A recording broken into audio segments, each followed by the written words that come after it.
What's going on, Raiders? Doolum here, and today we're gonna be talking about the Fusion event that is just about to come to a close. We also obviously had the Titan event to push even harder to get the perfect soul for Tholen, and you see I am on my way. I'm at 1310 out of 1500. I have been busting my booty for it, doing amazing. And you know, me, like everyone else, I was thinking to myself, you know, after this event, I have plenty of resources left over. Like I went from 8,000 gems to 700 gems.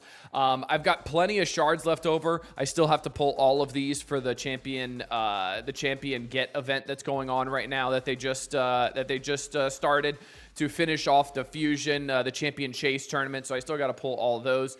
And then, you know, I was thinking to myself, man, this was too easy. You know what we need? We need another event just like this right away so I can use more of my resources to be able to really have fun with this game. And you know what? Plarium listened, and Plarium is awesome. And now we're getting another Fusion right after this, starting on July 3rd. Plarium just granting all my wishes because I had so many resources left over. He said, wow, let's just do it again. Shouldn't we? Why not? Why not? Yeah, before we go further with this and continue with this sarcasm, make sure you're clicking that download link below because honestly, getting this stolen fusion and the perfect soul and stuff like that has been some of the most fun I've had in a game in a very long time. So make sure you're clicking that download link, scan that QR code, get started off the right way, get Eleanor day number 1, get Tagore at level 10, an amazing epic support character. Another amazing epic support character in Ugo at level 20. And then at level 30, you're going to be getting Mausoleum Mage. Another amazing, amazing cleanser and healer. Then day 1, you want to come over here on the left-hand side and type in Demon Slayer to get Tholen Foulbeard yourself absolutely free. Day 1 on your account. And if you're on iOS, make sure you're clicking a different link in the description to type in any sort of promo codes. So let's talk about the new Fusion, shall we? That's right, they're doing another one. And guess what? It is Void. So, yeah. And usually the Void Fusions are very good.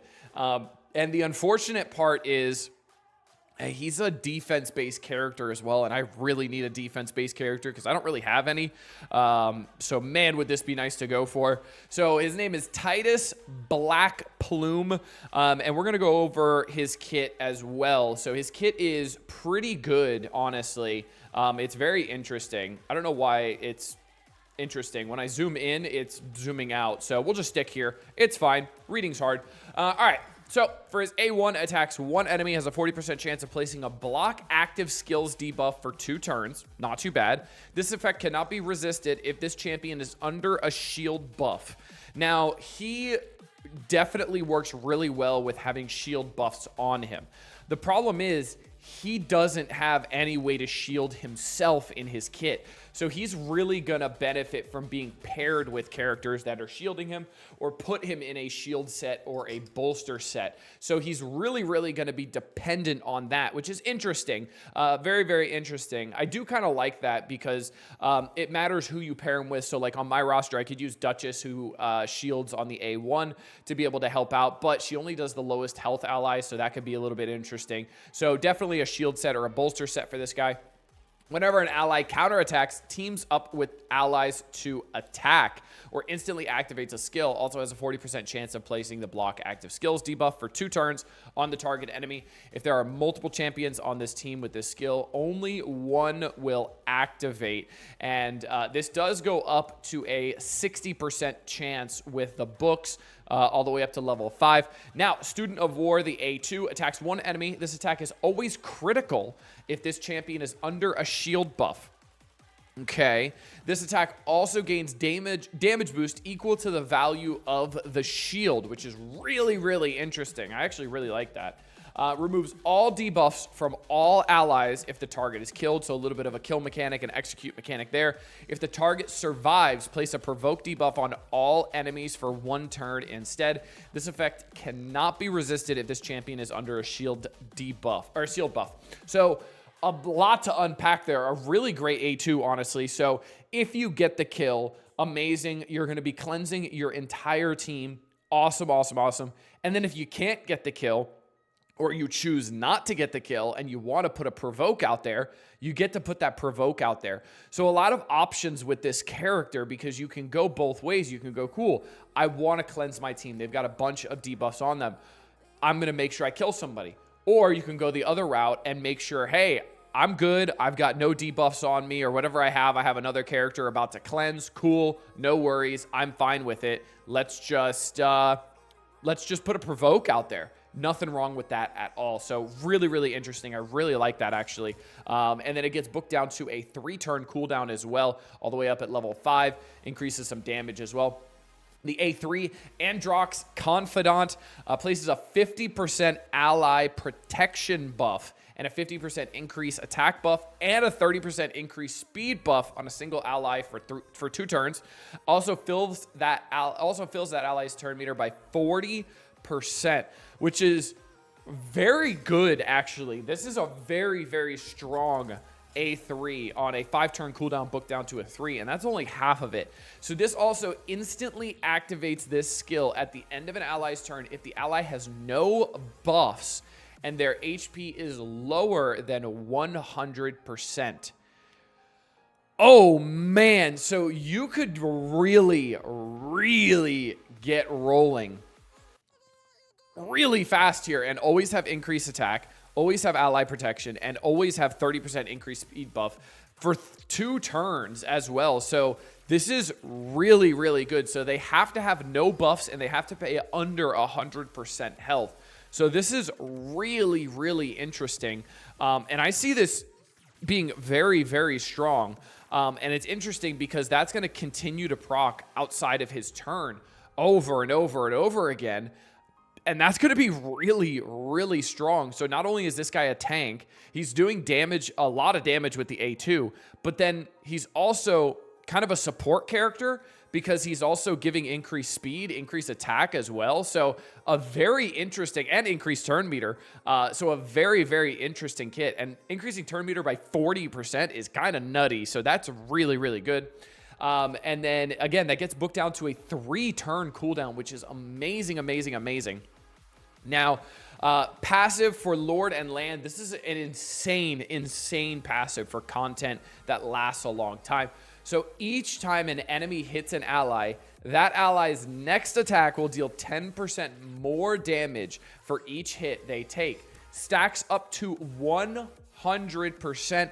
The damage increase resets after that ally deals damage. So this is really, really insane because it's that stacking damage. And that stacking damage is kind of similar to what Tholin's A2 does with the decreasing the attack of an enemy and then increasing the attack of him, right, as the battle goes on longer and longer. So if we look in game here, you see Tholin, each hit will ignore 25%. Each hit decreases the target's attack by 5%. Each hit also increases this champion's attack by 5%. So that stacking on longer and longer battles is absolutely amazing.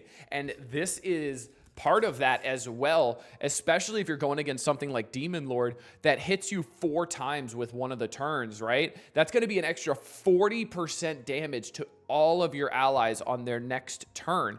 And if he hits you with the other turn that he does, he hits you twice, that's going to give you 20%. If you're at Hydra, that's going to give you a lot because Hydra can hit you a lot of times as well. So this is absolutely nuts. And that stacking damage only makes your characters who are already good that much better. Sorry, puberty just hit me. Please excuse me. I'm 28. Puberty just happened. Don't mind me. All right. So yeah, that passive is absolutely nuts. And then his aura is actually very interesting as well.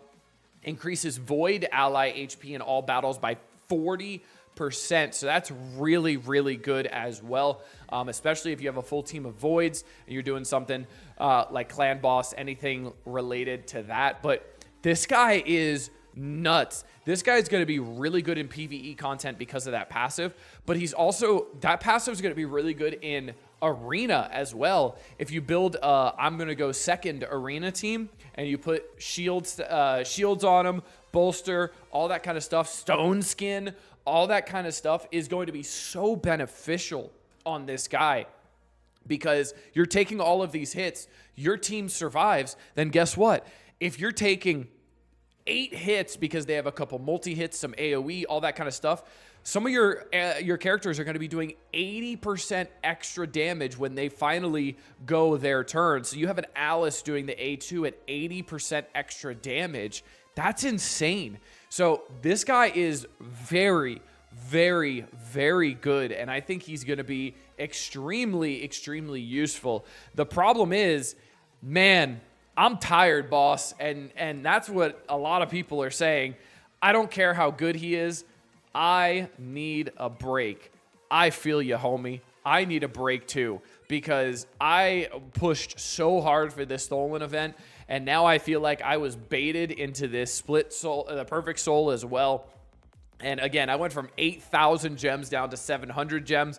I blew my entire stockpile of shards here, and I still have the champion chase tournament going on, or the champion chase. No, yeah, it is a tournament. I still have the champion chase tournament, which I need to do. And they also pulled a little doozy here and put 150 points at 5,500. And only a measly 50 points at 1150. So I'm going to have to get all the way to the end to be able to finish this off. But mama didn't raise no quitter, so you know I'm going to do it. But yeah, I don't think I'm going to be going for this fusion, unfortunately. But let me tell you, he definitely is worth it. He is very, very, very good. And if you did skip Tholen for whatever reason, I would definitely consider getting this guy, but again, I think the resources to get him are going to be rough, especially because he's Void as well. Usually the Void ones are the hardest ones to get. I will try to get him, but I'm not going to go crazy and do a bunch of stuff to try to get him and go all out on him like I did for Tholen, but I definitely will try. Let me know what you guys are thinking in the comments section down below. But until next time, this has been Duelim. Later, Raiders.